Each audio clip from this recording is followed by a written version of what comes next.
The highly anticipated Nintendo Switch 2 has made its way to Amazon, coinciding with the Prime Day sales event, but there's a catch for eager buyers. Despite the console being available for about a month, it remains a rare find on store shelves due to high demand. Amazon, which previously had a rocky relationship with Nintendo over release date issues, is now offering the console and a Mario Kart World bundle. However, instead of a straightforward purchase process, customers must request an invite to buy, a system already familiar to those who have tried purchasing directly from Nintendo's website. This invite-only model highlights the limited availability of the Switch 2, priced at $449.99 for the console and $499.99 for the bundle. Once a request is made, buyers will receive a confirmation email and, if selected, an invitation email valid for 22 hours to complete their purchase.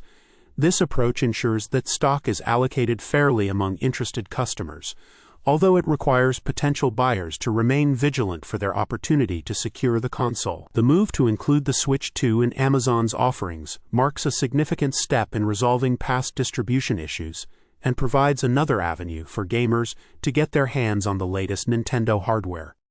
Naughty Dog has released a significant update for The Last of Us Part 2 Remastered, introducing a new chronological mode that allows players to experience the game's narrative in a linear timeline.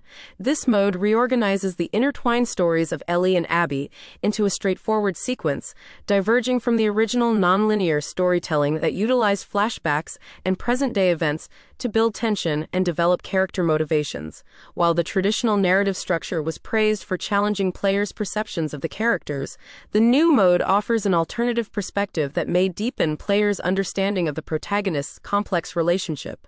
Coinciding with Naughty Dog's 40th anniversary, the update also includes new trophies and Uncharted-themed skins, featuring the outfits of Nathan and Sam Drake for Joel and Tommy, respectively.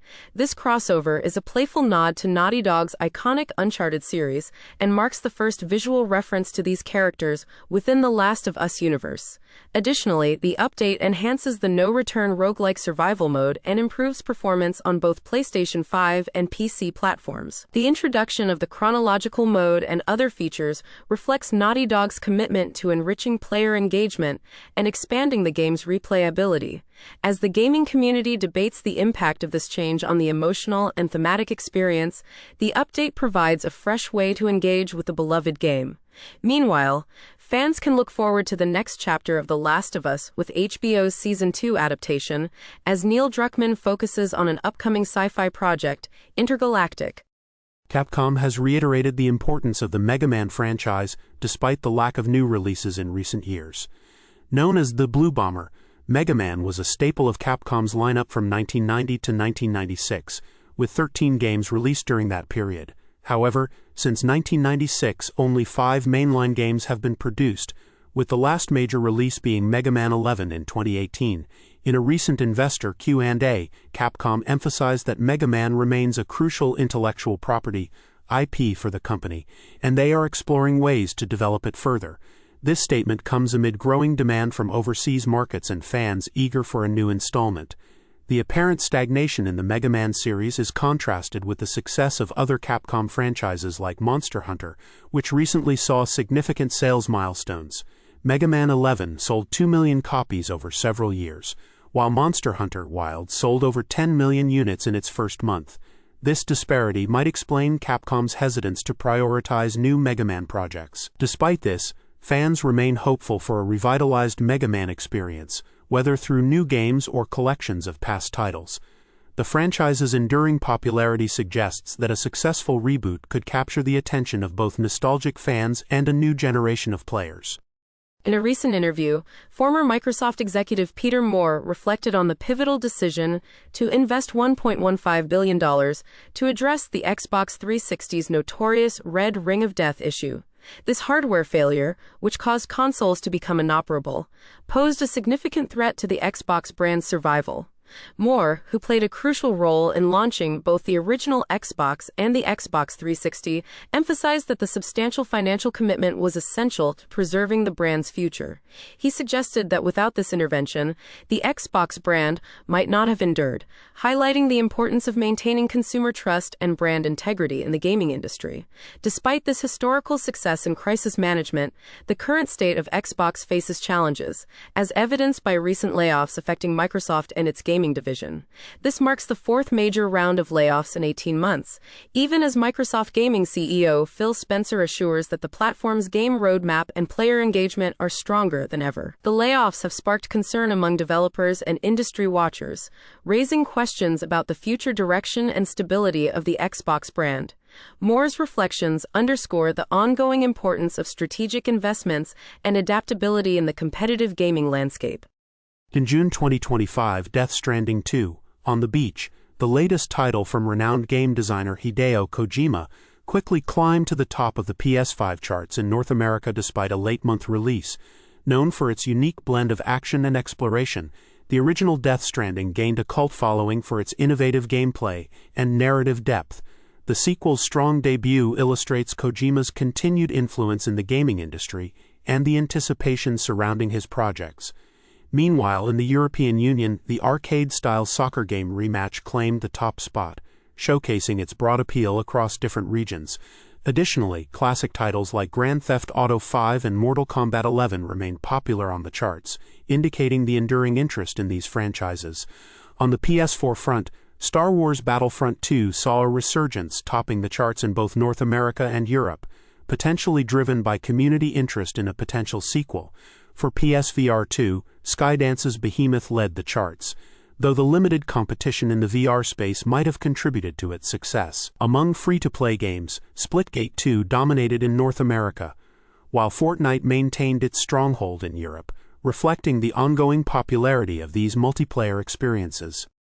A recent leak has shed light on the upcoming themes for Seasons 4 and 5 of Marvel Rivals, a popular live service game developed by NetEase.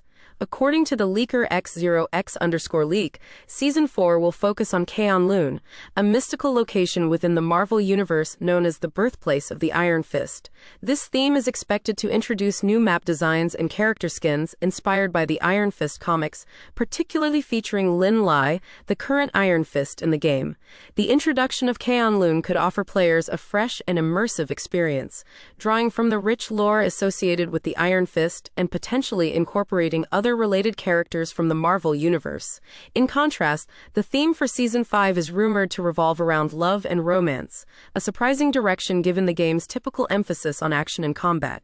While the Marvel Universe is replete with iconic romantic pairings, how NetEase plans to integrate this theme into the gameplay remains to be seen. As with all leaks, players should approach this information cautiously, as plans for live service games like Marvel Rivals are subject to change. Meanwhile, players can look forward to the imminent release of Season 3, which will introduce new characters like Phoenix and Blade, and a storyline featuring the villain Null.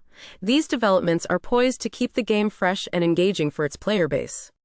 Hideo Kojima, renowned for his work on the Metal Gear series, has revealed how the COVID-19 pandemic influenced the development of Death Stranding 2. Initially conceptualized before the pandemic, Kojima adjusted the narrative to reflect the global isolation experienced during lockdowns. This thematic shift mirrors the original Death Stranding, which followed protagonist Sam Porter Bridges as he connected isolated communities in a post-apocalyptic world. Kojima's personal experiences of loneliness and disconnection during the pandemic informed the game's exploration of human connection and isolation, demonstrating his ability to intertwine real-world events with compelling storytelling. The visual design of Death Stranding 2, led by Kojima's longtime collaborator Yoji Shinkawa, also draws inspiration from the pandemic's themes. Shinkawa's design process integrates unique artistic elements, such as the striking red ghost mechs, which embody a sense of destructive energy. These designs are influenced by various sources, including H.R. Giger's iconic Xenomorph from the Alien franchise. The collaboration between Kojima and Shinkawa, which dates back to the early 90s, continues to be a cornerstone of the game's development, with Shinkawa's intricate designs contributing significantly to the game's immersive world. This sequel not only builds on the legacy of its predecessor, but also reflects the resilience and creativity that emerged during challenging times. Maxroll, a prominent gaming resource site, has introduced two major updates that cater to fans of the Borderlands series and Elden Ring. The site has launched a beta version of the Borderlands 4 planner, featuring skill trees for two characters: Vax, the Dark Siren, who specializes in summoning and self-enhancement, and Rafa, a former TDR soldier, who utilizes an exosuit for combat. This planner allows players to explore potential builds and strategies ahead of the game's official release and will be expanded as more information becomes available, including curated and community builds. Additionally, Maxroll has expanded its offerings for Elden Ring enthusiasts with a comprehensive new database. This resource provides detailed information on weapons, armor, spells, and game mechanics, such as attribute scaling, affinities, and upgrade impacts. It also includes insights into the Ashes of War, which can alter weapon affinities and costs. The database is designed to help players optimize their builds and enhance their gameplay experience in Elden Ring. These updates highlight Maxroll's dedication to enriching player knowledge and supporting the gaming community with strategic planning resources for both new and experienced players. Magic: The Gathering is poised to expand its universe with the upcoming set Edge of Eternities, marking the game's first comprehensive foray into science fiction. Scheduled for release on August 1st, this expansion transports players to the cosmic realm of the Sothera system, a solar system altered by the Monoists, a cult devoted to black hole worship. The set blends Magic's traditional fantasy elements with futuristic themes, creating a science fantasy experience that introduces new worlds, characters, and mechanics. The narrative is enriched by 11 story episodes and 5 side stories, featuring the return of the well-known planeswalker Tezzeret and focusing on the conflict among 3 factions: the Exploratory Pinnacle, the Monoists, and the Celestial Palatinate. Edge of Eternities introduces innovative game mechanics, including Warp, which allows players to temporarily exile and recast creatures, and Void, which provides advantages when opponents use Warp. The station mechanic adds strategic depth by enabling players to accumulate charge counters to unlock powerful card abilities. The set also includes set-within-a-set bonus sheets, offering reprints and alternate artworks, such as stellar sites with iconic lands and surreal space with alternate card designs. Additional sheets like the Japan Showcase and special guests add cultural and nostalgic elements with anime-inspired and space comic-style reprints. As the full set is gradually revealed by July 18th, anticipation builds among fans eager to explore this new interstellar frontier. Pokémon, the first movie, a beloved classic among fans of the franchise, is now available to stream for free on the official Pokémon YouTube channel for a very limited time.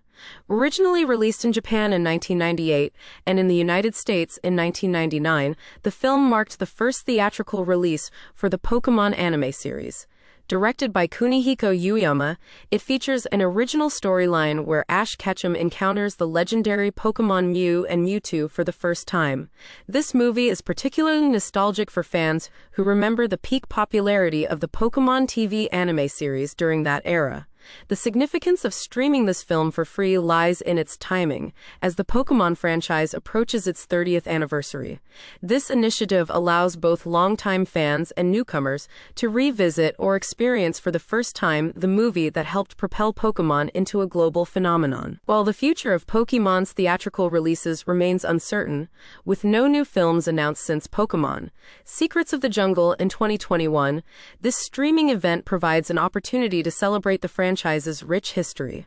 Fans are encouraged to take advantage of this limited-time offer to enjoy not only Pokémon, the first movie, but also the subsequent films that will be made available this summer.